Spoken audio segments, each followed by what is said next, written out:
Na tuko vizuri, tuko sawa sawa. Ni wasaa mwingine tena wa kupata risiti mbalimbali za kimichezo ambazo zimepatikana kwenye hizi siku chache ambazo hatujazungumza, na tutaanzia hapa nyumbani Tanzania ambapo mengi yamejiri, hasa kwa watani wawili wa jadi Msimbazi pale na Jangwani, yani Dar es Salaam Young Africans na Simba Sports Club.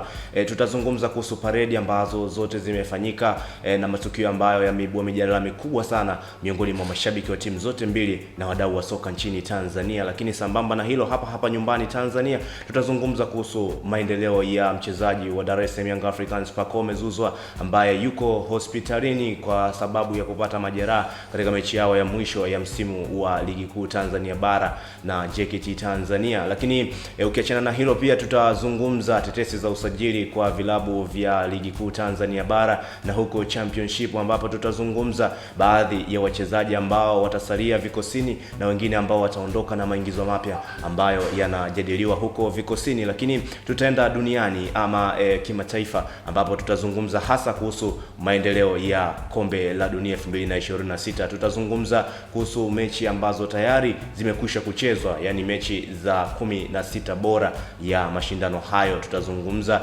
kuhusu namna ambavyo matokeo yaliyopatikana wadau wengi wa soka pengine walitarajia ama hawakutarajia. Lakini pia tutazungumza matukio mbalimbali na takwimu ambazo zimeendelea kuandikwa kwenye shajara mbalimbali za wachezaji pamoja na timu husika. Lakini sambamba na hilo, pia tutakuja kuangalia ile kadi nyekundu ambayo alipewa mchezaji wa timu ya taifa ya Marekani, yani USA, Florian Balogun baada ya kufutwa na kuhusika katika mchezo unaofuata dhidi ya Ubelgiji. Lakini tutakuja kuangalia sasa michezo ambayo itapigwa usiku wa leo, Spain dhidi ya Portugal, lakini pia tutaangalia USA dhidi ya Belgium.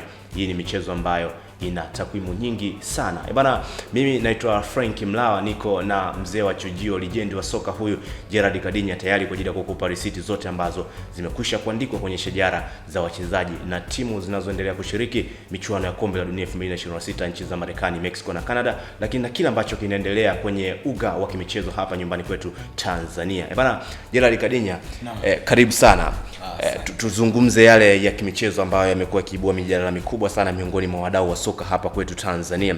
Tuanzie kwenye paredi ambazo zimekwisha kumalizika, kwa maana ya kwamba walitangulia Dar es Salaam Young Africans kutokea pale mitaa ya Jangwani, ambao walifanya paredi kwa ajili ya kusherehekea ubingwa wao wa 5 mfululizo kwenye michuano ya NBC Tanzania Bara, yani Ligi Kuu. Na Simba Sports Club pia walifanya paredi lao kusherehekea makombe mawili ambayo wameyachukua msimu huu, yani kombe la Muungano pamoja na kombe la CRDB, yani FA. Lakini kubwa kuliko ni FA ambayo walichukua dhidi ya Azam FC pale Gombani Pemba.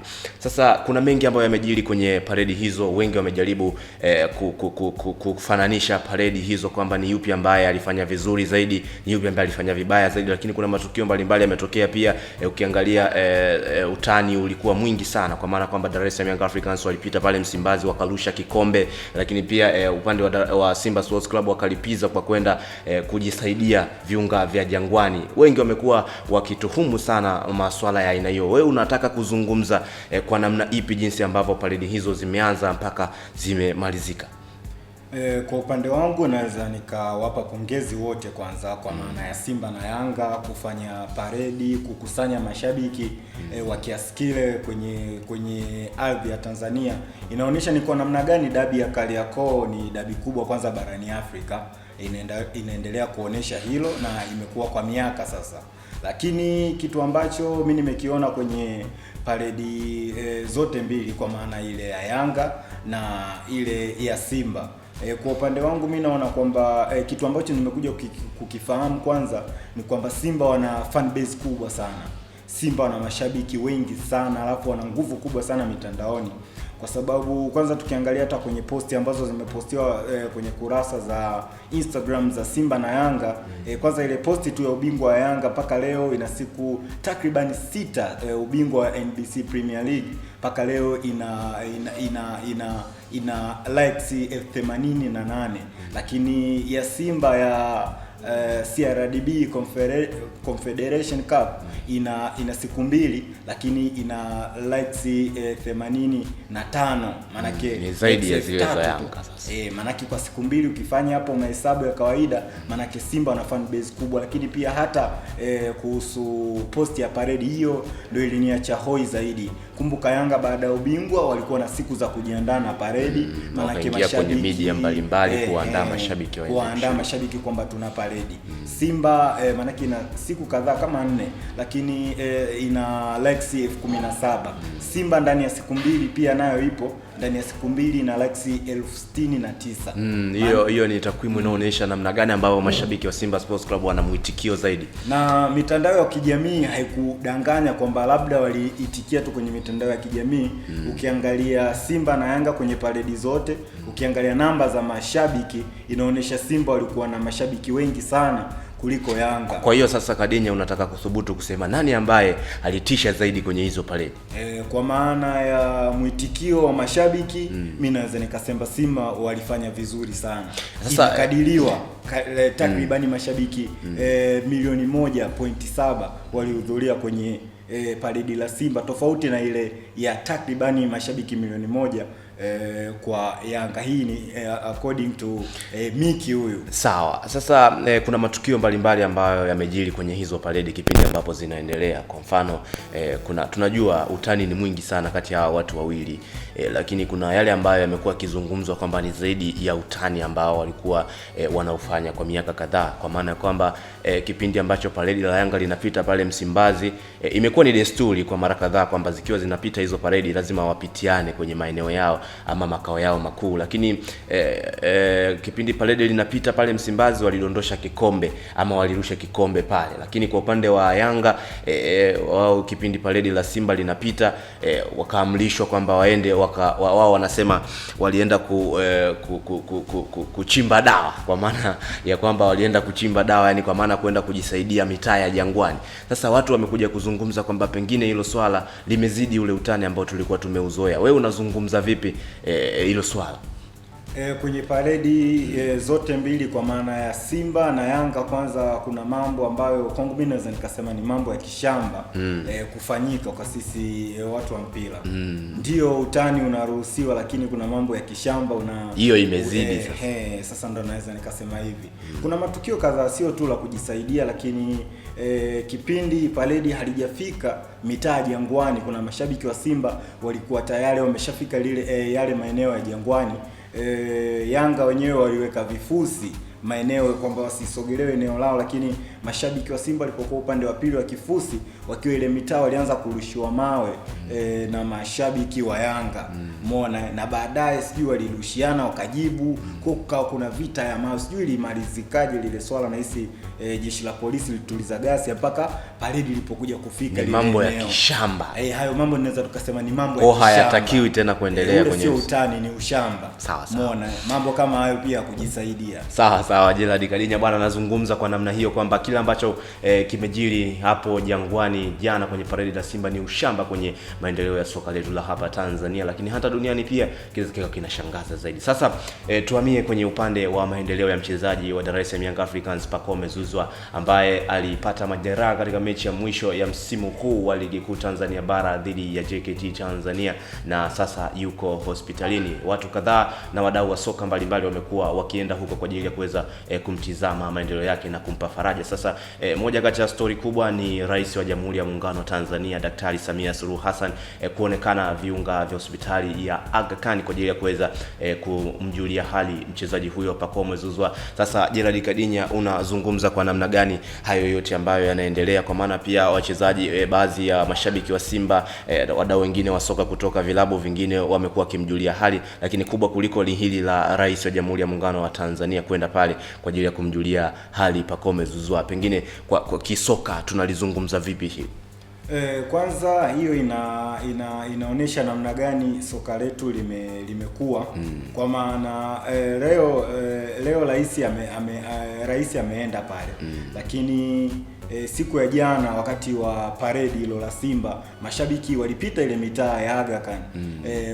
Walikuwa wakiimba kwamba mashabiki wa Simba walikuwa wanaimba kwamba wakimtakia pole Pacome. Leo tunamuona raia nambari 1 nchini Tanzania kwa maana ya Daktari Samia Suluhu Hassan, na mwana michezo nambari 1. Anaenda kumuona Pacome. Ile kwanza kwa mchezaji ni kitu kizuri sana. Hii sio nchi yako, umekuja tu hapa kufanya kazi ya kucheza soka, unapata jela ambalo linaweza likakuchukua muda mpaka kuja kupona.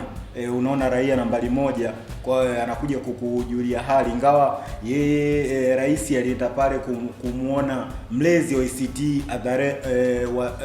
ACT Wazalendo, lakini alipata taarifa kwamba Pacome yuko pale naye akaenda kumuona. Hii kwanza inatia moyo sana kwa mchezaji. Mchezaji anaweza kujihisi kwamba yuko nyumbani, maanake kama rais amekuja kukuona ina maana kwamba anawakilisha wa Tanzania.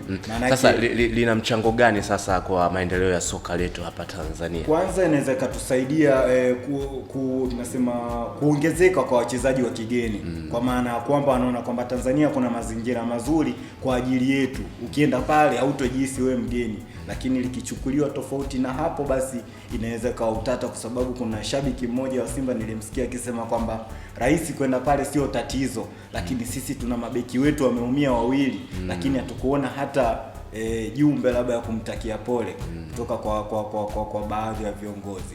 Umeona? Sawa, huyo ni mzee wa chujio Gerald Kadinya akijaribu kugusia kuhusiana na maendeleo ya Pacome Zouzoua, mchezaji huyu wa Dar es Salaam Young Africans, na kile ambacho kimetokea baada ya rais wa Jamhuri ya Muungano wa Tanzania Mheshimiwa Daktari Samia Suluhu Hassan kwenda kumjulia hali. Sasa tuhamie sasa kwenye upande wa tetesi za usajili ambazo zinaendelea kwenye vilabu mbalimbali hapa Tanzania, ikiwemo Simba Sports Club na Dar es Salaam Young Africans, ambapo kuna baadhi ya wachezaji wamehusishwa kuondoka kwenye vilabu hivyo na wengine wamehusishwa kujiunga na wengine wamehusishwa pia kubaki ama kuendelea kusalia. Sasa Gerald Kadinya, tupitishe kidogo kwenye baadhi ya wachezaji ambao tetesi zinazungumzwa kuhusu wao na maendeleo ya vilabu vyao. Tukianzia pale mitaa Msimbazi, kwa maana klabu ya Simba wenyewe wanataka kupitisha panga kwa baadhi ya wachezaji ambao hawakuonesha kiwango kizuri au hawakuridhika nao, kwa maana wanataka kuboresha timu kwa ajili ya msimu ujao, lakini kuna wachezaji ambao muda umeisha kwa maana mkataba, lakini wanatamani kubaki nao. Mmoja wapo ni Neo Maema ambaye mwanzo alianza kwa kusuasua, inawezekana mazingira na mambo kadhaa ambayo yalimfanya asifanye vizuri, lakini tunaona gari lilikuja kuwaka. Sasa hizi hakuna naamini hakuna shabiki wa Simba ambaye anatamani kumuona Neo Maema akiondoka. Basi yeye mwenyewe alipokuwa anaojiwa alisema kwamba yeye yupo anasikiliza Simba wanasema nini. Ndio mkataba umeisha, lakini anasikiliza Simba anasema nini. Lakini Alassane Kante, mchezaji huyo ambaye Ahmed Ally alikuwa akiwatania sana watani, kwa maana wao walimleta Bala Conte, manake walikosea, akawa anazungumza kwamba baada ya kumchukua Kante wakamchukua Conte, tuliwazuga. Anazungumza Ahmed Ally, lakini naye anaonekana kwamba ameshindwa kukaa kwenye mifumo ya Simba. Naye wanataka kumwacha. Kwa ni wote wawili wamefeli, Conte na Kante wote wamefeli. Conte na Kante wote wamefeli. Kante naye tetesi zinasema kwamba ataondoka, wataachana na klabu ya Simba. Simba wanataka kuleta nambari 6 nyingine.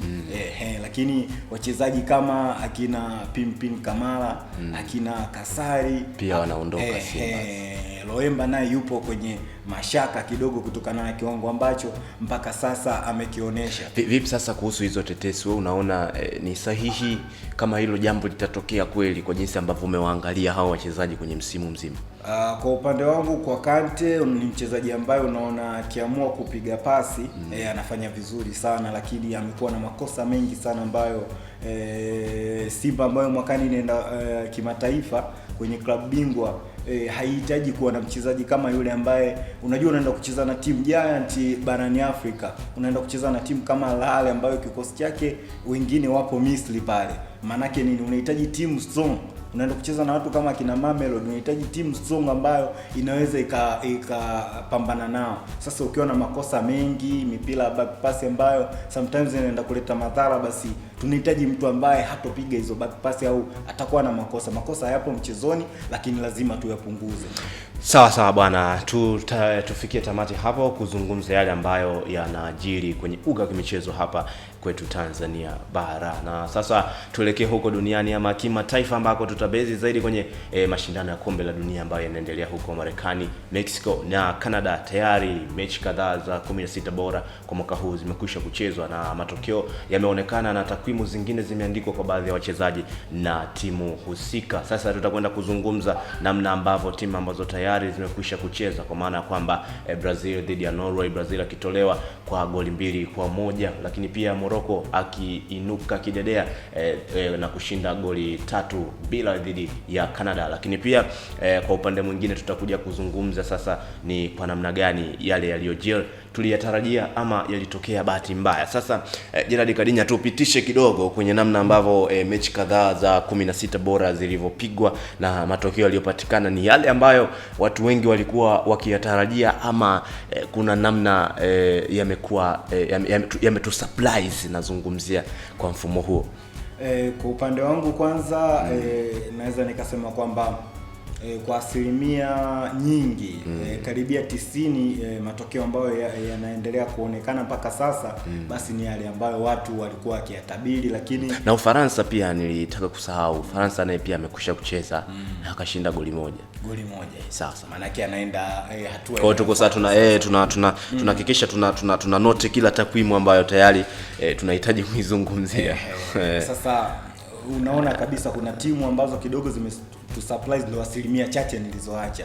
Timu kama Netherlands watu waliiona ni timu ambayo imekamilika kila eneo, kuanzia goalkeeping, defending pale katikati, lakini paka kule upande wa washambuliaji ni timu ambayo ilionekana ipo vizuri sana, lakini ilicheza game ya mwisho ambayo ilikuja kutolewa imetustua kidogo. Lakini ukiangalia jana timu kama Brazil, ukiangalia mechi ya jana ya Brazil na Norway, unaona Brazil walipata nafasi nyingi sana, Norway ilikaa nyuma muda mrefu. Brazil ilimiliki mchezo, Brazil ilipata nafasi nyingi, ilipata penalti ambayo Bruno Guimaraes aliikosa, lakini baada ya pale Brazil iliendelea kushambulia. Lakini huwezi kuamini watu walihitaji nafasi mbili tu kuwaondosha mabingwa wa kihistoria wa kombe la dunia Brazil. Huwezi amini. Lakini kitu kingine, Erling Haaland anafikisha bao 7. Kuna mtu anakuambia niliwahi kumsikia akisema kwamba Haaland sio binadamu wa kawaida. Haaland wanamuita jini kwa kile ambacho alikionyesha. Lakini Brazil bado unaendelea kufikiria Ancelotti alifikiria nini. Naweza nikasema kwamba Ancelotti ujuaji ulimponza kwa sababu unamuita mtu kama Endrick, unamwacha mtu kama Joao Pedro. Watu wengi sana mtaani humo mitandaoni bado wanamlaumu kwamba unamwachaje Joao Pedro. Kuna ile nafasi ambayo Joao Pedro alikosa, watu wakasema kwamba kwa ile nafasi angekuwa Joao Pedro asingekosa nafasi ya aina ile. Yaani unajua unakuja kukumbuka kipindi ambacho tayari ndio umekwisha kutolewa. Lakini moja kati ya story kubwa pia ambayo inazungumza kwenye hiyo mechi ya Brazil ni ile tukio la penalti ya kwanza ambapo Vinicius Junior ndio alionekana ameushika ule mpira pale na kutaka kupiga ile penalti, lakini baadaye tukamwona Bruno Guimaraes akiingia pale na kuchukua ule mpira na kutaka kuupiga. Akaulizwa maswali, nimeona interview akiulizwa maswali Don Carlo ama Carlo Ancelotti kwamba ni kwa nini Vinicius Junior hakupiga ile penalti na kumpa Bruno ambaye baadaye akaja kukosa. Carlo Ancelotti akajibu kwamba Vinicius Junior yeye hayupo kwenye wale wapigaji bora wa penalti kwenye kikosi chake cha Brazil. Akataja pale kwamba I believe on Bruno Guimaraes more than Vinicius Junior kwenye kuchukua mikwaju ya penalti. Lakini huyo Bruno ndo aliyekosa jana. Sawa, hayo ni yale tu yaliyojiri kwa upande wa kikosi cha Brazil dhidi ya Norway, ambapo Haaland akiibuka kidedea kwa kufunga magoli mawili na kuifanya timu yake ya Norway kuendelea katika hatua ya robo finali. Na sasa tuzungumze kwenye hatua nyingine ambayo imekuwa imeibua maswali mengi sana kwenye michuano hiyo ya kombe la dunia, ambapo tunazungumza ile kadi nyekundu ya mshambuliaji wa kikosi cha Marekani ama USA Florian Balogun, ambaye alipewa kadi nyekundu na kwa mujibu wa sheria ilitakiwa akose mchezo unaofuata inayofuata ambayo ni dhidi ya Ubelgiji, lakini Trump, rais wa Marekani, alijaribu kuzungumza ama kukata rufaa ama kuzungumza na uongozi wa FIFA kuhusu kufuatilia usahihi wa kadi hiyo nyekundu, na jana tumeona majibu kwamba rais wa FIFA Infantino amekuja kuthibitisha kwamba mchezaji huyo atahusika kwenye mchezo unaofuata, kipindi ambacho kamati ya maamuzi itaendelea kufuatilia usahihi wa kadi hiyo, wakisema kwamba wametumia kifungu cha 27 cha sheria za FIFA ili kuipeleka hiyo kadi mbele, yani kwa maana kwamba adhabu ya kadi hiyo itatumika kwenye mchezo mwingine. Gerald Kadinya, tukiangalia mashindano ya kombe la dunia, mashindano ambayo huwa yako fast, yani ni mechi chache sana ambazo zinamfanya mtu achukue ubingwa ama kuondolewa, lakini unaambiwa baada ya Trump kuzungumza hivyo na Infantino amekuja hadharani kusema kwamba kadi hiyo haitatumika kwenye mechi dhidi ya Ubelgiji, kipindi ambacho inaendelea kufuatilia. Pengine unaona labda mpira unahusishwa na siasa, ama kuna namna ambavyo maamuzi hayo hayako sawa kisoka, au unayaonaje kwa upande wako? Kwa upande wangu ni kombe la dunia la 2026 naweza nikasema ni kombe la dunia toka nianze kufuatilia. Ni kombe la dunia ambalo limekuwa na matukio tata mengi. Ni kombe la dunia ambalo kwa upande wangu naweza nikasema baya zaidi kwa kulishuhudia, kwa sababu limekuwa na makando, yani kama kuna mtu yupo nyuma ya FIFA, kwa maana anaidetect FIFA kwamba inakuwa haiko huru kufanya maamuzi, kwa sababu tunaamini kwenye ligi zetu, kwa mfano hapa nchini Tanzania kuna mambo yanatokea, basi wanasema twende kasi, kwa maana huko juu tunakoenda basi tunaenda kupata usuluhishi, lakini tunaona kuna matukio tata yanatokea huko juu na yanatolewa maamuzi ambayo bado yanaendelea kuleta utata, kwa sababu basi FIFA ina watu mbalimbali ambao inatakiwa kabla haijatoa tamko lake basi wao wamekubaliana.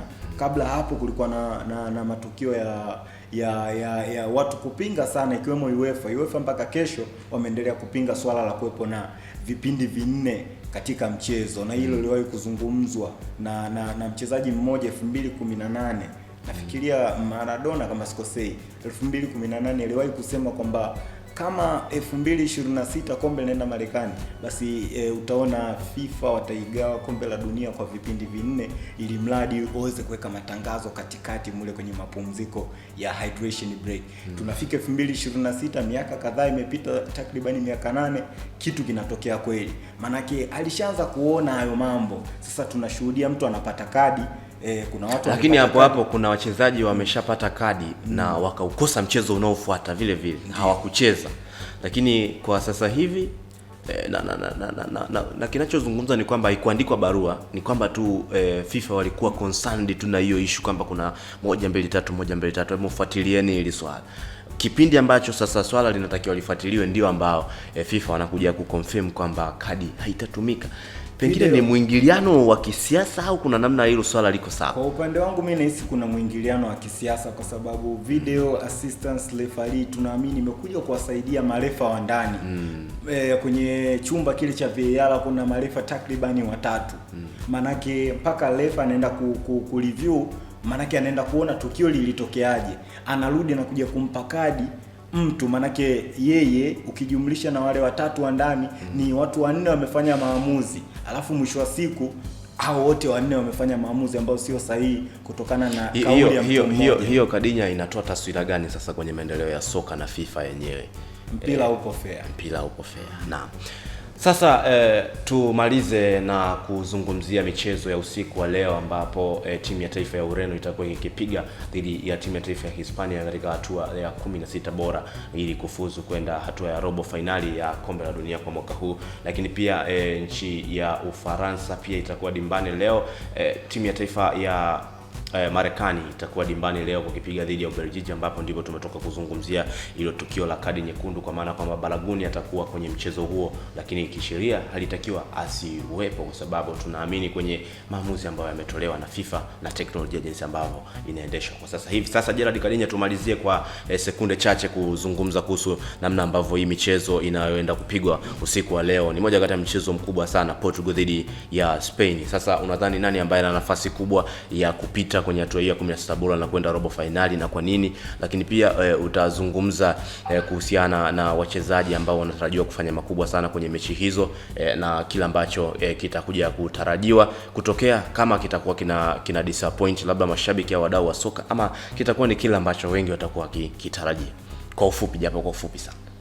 Kwa upande wangu mechi ya Ureno dhidi ya Ufaransa haijawahi kuwa mechi rahisi hata siku moja.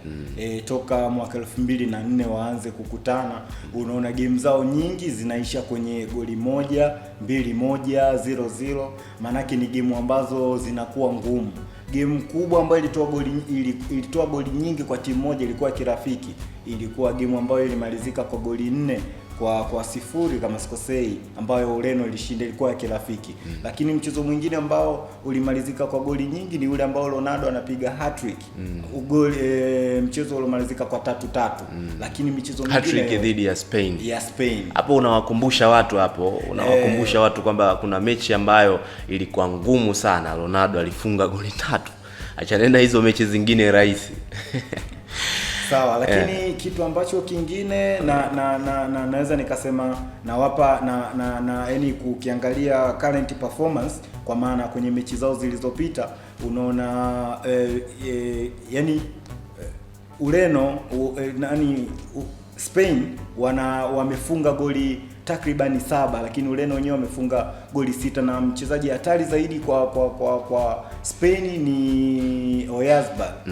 Huku Ronaldo akiwa na goli 3. Lakini ukiangalia viungo wa Spain, maana hii mechi ni mechi yani vita viungo. Mechi ya Spain na Ureno ni mechi ambayo naweza nikasema wote wana viungo wazuri. Lakini ukiangalia kwa kiungo mmoja tunaona Spain wana viungo wengi wazuri, lakini Ureno wana viungo ambao wengi wamepata matokeo. Kwa maana viungo wa Ureno wametoa goli zaidi ya 63, lakini viungo wa Spain wametoa goli 59. Kwa hiyo ni uwiano ambao hautofautiani sana. Ndio maana nasema ni game ambayo ni kama goli 5-4. Kwa hiyo ni game ambayo inaenda kumalizwa na viungo. Vipi kuhusu hii sasa ya Marekani dhidi ya Ubelgiji? Marekani na Ubelgiji, ukiangalia performance ya Marekani kwenye mechi zake 4 ambazo amezicheza mpaka sasa, ameshinda 3, lakini amekubali mechi moja tu kipigo, tena kwa goli 3-2 dhidi ya Uturuki. Kwa hiyo tunaona Marekani wako vizuri, lakini kwa upande wangu naenda kuwapa nafasi Ubelgiji kutokana na kile ambacho walivyoanza mpaka sasa walipo, lakini na mchezaji mmoja inanifanya niweze kutoka mbele kusema kwamba nikiona Ubelgiji. Usimalize maneno bwana. Tuende tukaangalie hiyo mechi itakuwaje. Marekani wako vizuri, Ubelgiji pia wako vizuri sana. Sasa tunafikia tamati ya yale ambayo tulikuwa tumekuandalia kwenye risiti za michezo iliyojiri katika hizi siku 3-4 ambazo hatujazungumza, na hii ni masafa ya VOT. Salia nasi kwa vipindi vinavyofuata. Mimi ni Frank Mlawa, nilikuwa na mchambuzi wangu legend wa soka Gerard Kadinya, mzee wa chujio huyo. Tukutane panapo majaliwa.